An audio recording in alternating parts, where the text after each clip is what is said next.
안녕하십니까. 오늘은 민선 7기 취임 이후 가장 왕성한 활동을 펼치고 있는 박우량 신앙군수님 모시고 말씀 나눠보도록 하겠습니다. 안녕하십니까, 군수님. 안녕하세요. 박우량 신앙군수입니다. 네, 지금 박우량 군수님은 전국에서 일벌레로 가장 유명한데요. 전국 곳곳을 돌아다니면서 신앙군 발전을 위해서라면 행자부도 쫓아다니고 흑산도 서울도 쫓아다니고 국회의원들도 쫓아다니면서 설득을 하고 있는데요. 현재 전국 자치단체 중 민선 7기 자치단체 중 가장 공약 이행 속도가 빠른 걸로 평가를 받고 있는데 어떻습니까? 8년간 신안 군수를 역임하면서 우리 지역 주민들로부터 인정을 받을 만큼 열심히 했기 때문에 4년이란 공백이 있었지만 바로 지금 군정의 4년의 공백을 뛰어넘어서 일할 수 있는 기본적인 우리 지역의 인프라, 인적인 인프라뿐만 아니라 여러 실정을 잘 알고 있기 때문에 군수 후보로 출마했을 때 했던 공약들에 대해서 좀 더 빠른 속도로 할 수 있었지 않나. 또 지역 사실은 그런 공약들이 빨리 되려고 하면 직원들이 이렇게 적극적으로 도와줘야 되는데 직원들 몇몇이 다 그분의 특성을 잘 알고 있기 때문에 직원들이 짐으로 질 만큼 일을 맡기고 또 지어준 짐을 또 원활하게 할 수 있도록 그런 시스템적인 측면에서 정비가 돼서 공약이 빨리빨리 좀 진행되고 있는 것 같습니다. 신안의 부정적인 이미지를 긍정적으로 바꾸는 천사손 브랜드 슬로건, 이런 슬로건들이 굉장히 주목을 받고 있는데요. 어떤 효과들이 있다고 생각하십니까? 제가 군정을 8년간 군수로 맡고 있을 때는 신안군 이미지가 정말 상승일로 있었습니다. 네. 그러나 이제 우여곡절로 지난 4년 동안에 여러 가지 안타까운 일들이 생기면서 또 그런 일을 통해서 우리 신안 이미지가 나빠졌는데 사실은 그 점에 대해서도 저는 그 책임이, 나빠진 이미지의 책임이 국가가 90%, 우리 신안군 10% 정도 책임이 있다고 생각합니다. 왜냐하면 제일 중요한 것은 그런 부정적인 사건이 생기게 된 이유 중에서 하나는 지역 치안이 안정이 안 돼서 그렇습니다. 제가 2006년도 군수가 됐을 때도 전국에서 이렇게 인구 4만 몇천 명의 군, 또 엄청난 이렇게 농수산물이 제출되는 군에서 우리보다 적은 군도 다 경찰서가 있는데 우리 신안군만 경찰서가 없어서 경찰서를 이렇게 만들어 달라 진정을 했는데 그동안 정부에서 그것을 무시하고 안 했습니다. 목포 경찰서라고 하는 테두리 안에서 우리 신안군이 이렇게 카바를 하다 보니까 목포가 치안수가 많고 신안은 치안수가 없다 보니까 거의 방치된 상태에 있었다 해도 과언이 아닙니다. 그렇다고 한다면 2006년도, 2007년도에 우리 신안 군민들이 바랬던 경찰서가 만들어졌더라면 그 경찰서 조직들이 신안에 맞는 치안 예방 활동을 했더라면 그런 나쁜 이미지는 없었지 않았나. 그렇게 1차적으로 이것이 모두가 신안 군민들이 잘못하고 신안 군에서 대응을 잘못해서 하기보다는 정부가 그동안 지역 주민들이 그런 목소리를 기울여주지 않았고 결과만 가지고 잘못됐다 이렇게 판단하는데 안타까움을 갖고 있습니다. 그래서 저희들이 이 나쁜 이미지가 한 번에 다 어떻게 없애겠습니까? 저희들이 앞으로도 장기적인 전략을 가지고 지역의 밝은 이미지, 그러니까 섬의 아름다운 풍광, 또 작은, 그동안 제주도같이 큰 섬에 사람들이 많이 가고 있는데 적은 섬에도 나만의 시간, 나만의 공간, 나만의 휴식을 위한 그런 적은 섬들이 우리 도시에 계신 분들 다가설 걸로 생각을 합니다. 그래서 그 섬에 아름다운 섬을 갖고 와서 거기 섬에 한 번 오면 꼭 다시 한번 올 수 있도록. 그래서 도초는 수국의 섬, 인자들은 튤립의 섬, 비금도는 해당화의 섬, 또 작은 선도 같은 섬은 수선화의 섬, 또 반월 박쥐는 우리나라 가장 보라색의 섬, 퍼플의 섬을 만들겠다. 이런 전략들을 가지면서 일단은 좀 부정적인 이미지에서 이렇게 부드럽고 깨끗하고 또 환한 그런 이미지로 저희들이 만들어가고, 또 한 가지는 이제 모두가 미술관이나 박물관을 만들면 적자가 불보듯이 됩니다.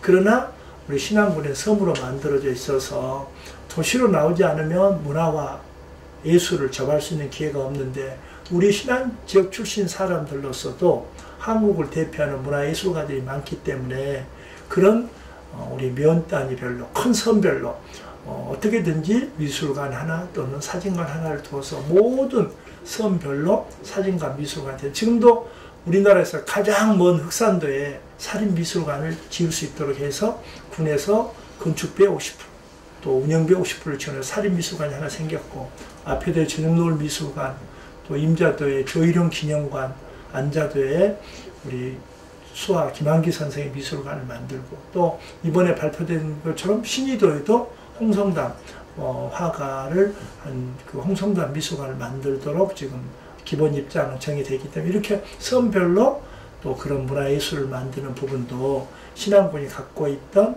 부정적인 이미지에 크게 섬에도 문화예술이 그렇게 꼽히고 있구나, 또 그런 이야기를 통해서 주변의 부정적인 이야기보다는 긍정적이고 미래지향적인 이야기로 전환되어 갈 거로 생각하면서도, 이것이 당장은 쉽지 않을 거로 생각하지만 부단히 노력할 생각입니다. 군수님이 지금 전국적으로 또 주목을 받고 있는 이유 중에 하나가 연일 유명세를 타고 있는데, 신재생 에너지 개발 이익 공유조례를 만들었어요. 어떤 지금 섬의 문제들을 해결할 수 있는 대안으로 지금 급부상하고 있는데요. 어떤 효과들이 있을까요? 저희들이 신재생 에너지 주민 공유조례를 만들었는데 딱 민선 7기가 출범한 석 달 만에 만들어냈습니다.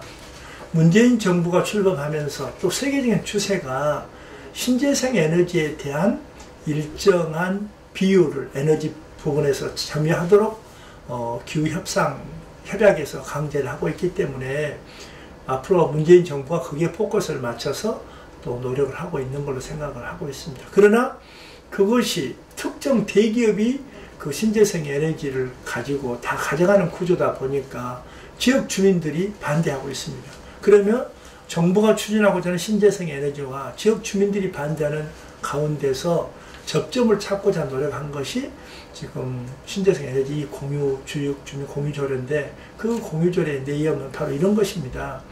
대기업이 지금 가져가는 그 이익 구조가 자기들이 모든 자본을 마련해서 가져간 것이 아니라 금융기관에서 신안군에 쏟아지는 햇빛, 신안군이 통과하는 바람이 경제성이 있기 때문에 거기에 대해서 향후 20년 동안 투자를 하더라도 충분한 투자금을 회수할 수 있다는 판단이 서서 투자하는 것이기 때문에, 바로 회사가 설립돼야도 바로 PF, 그러니까 금융을 제공하고, 또 바로 회사가 설립돼 담보 없이도 그 태양빛이라든가 해상 풍력에 대해서 지원한 걸로 보면, 이것은 어떻게 보면 지역 주민의 자산 아니냐. 원초적으로 그 지역에 오래 살았던 사람들의 햇빛과 바람은 자산이라고 생각을 합니다.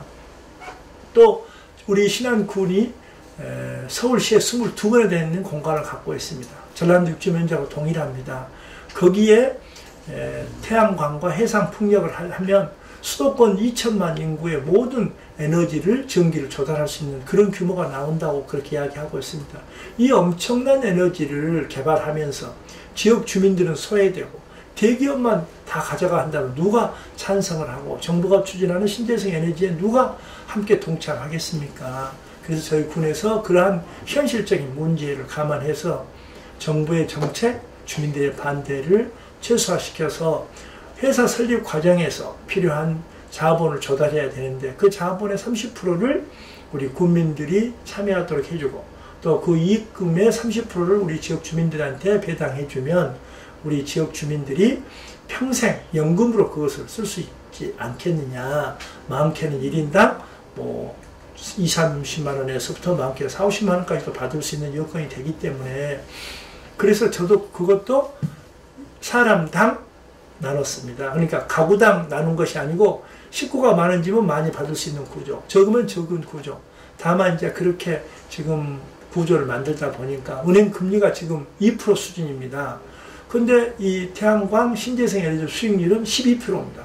6배가 높기 때문에, 또 이것을 주민들이 완전한 사고팔고를 마음대로 해놓으면 적게는 2, 3년, 많게는 5, 6년 지나가면 이 주식이 도시에 있는 자본가들한테 2배, 3배, 4배를 더 준다는 명목으로 다 그렇게 넘겨가서 나중에는 지역 주민들이 아무도 갖고 있지 않는 그런 구조가 되는 것이 염려가 돼서, 이제 신안군과 주민들이 공동으로 갖게 하고, 또 지역 주민들이 이사 가거나 사망하면 그 주식을 환수해서 지역 주민들이 더 많이 갖게 하고 그분들한테 현금 청산하고 또 외부에서도 신안군을 이사 오거나 또는 오면은 3년 지나면 50%, 5년 지나면 100%를 살 수 있어서 외지에서 귀농, 귀촌하는 사람들에게도 경제적 도움도 되고 또 현재 지금 모든 농어촌이 현실적으로 다가서고 있는 고령화 그리고 인구 과소화 문제에 있어서도 획기적으로 이것을 해결할 수 있는 방법이 아니겠느냐. 그리고 그동안 섬,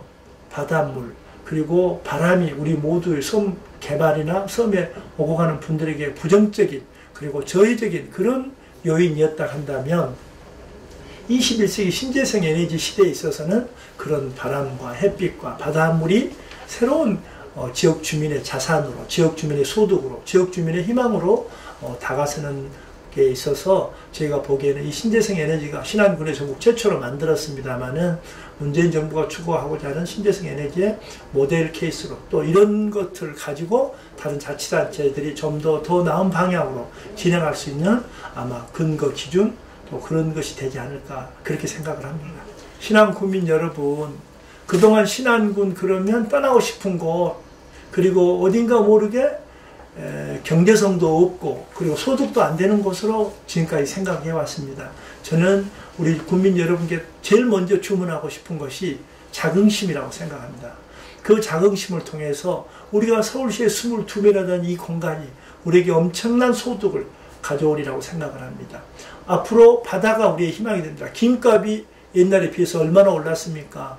또 새우값도 얼마나 우리한테 소득을 주고 있습니까? 개체굴은 어떻습니까? 전복이나 또 우럭도 그렇습니다. 이런 모든 바다에서 나는 것을 중심으로 또 도시 소비자들이 유기농, 친환경 농산물을 이야기하고 있습니다.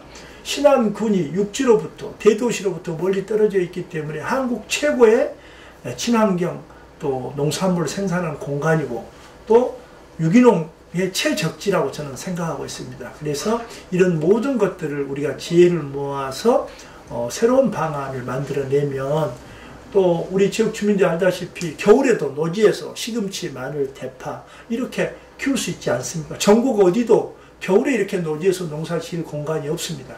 우리 신안군이 갖고 있는 천혜적인 여건을 우리가 다시 살려내면 이 넓은 22배의 공간 속에 신재생 에너지만 하더라도 전국에서 제일 잘 사는 신안군을 만들 수 있다고 생각합니다. 이런 소득을 높이고 교통을 편리하게 하고 복지를 향상시키는 그런 것도 중요하지만 우리 국민 여러분들의 가슴 속에 그래 미래에 대해서 희망이 있어 또 우리는 잘 살 수 있어 그런 자긍심 가질 때 저는 반드시 그렇게 우리 신안군이 천사의 섬 희망이 넘치는 신안으로 날 수 있을 것으로 생각하고 이번 선거에서도 전국의 226개 자치단체 시군구 중에서 우리 국민들이 얼마나 위대하고 현명했습니까? 그 민주당의 도지사, 국회의원, 군의원, 도의원은 다 뽑았지만 군수만큼은 능력 있는 사람, 정당을 넘어선 저를 뽑아주셨지 않았습니까? 그래서 주민 여러분들이 그런 높은 정치적인 의식 또 우리 지역에 갖고 있는 지역적인 여건 같은 것을 통해서 높은 자긍심을 통해서 우리의 새로운 미래를 함께 나가고 싶습니다. 감사합니다. 네, 오늘 말씀 감사합니다.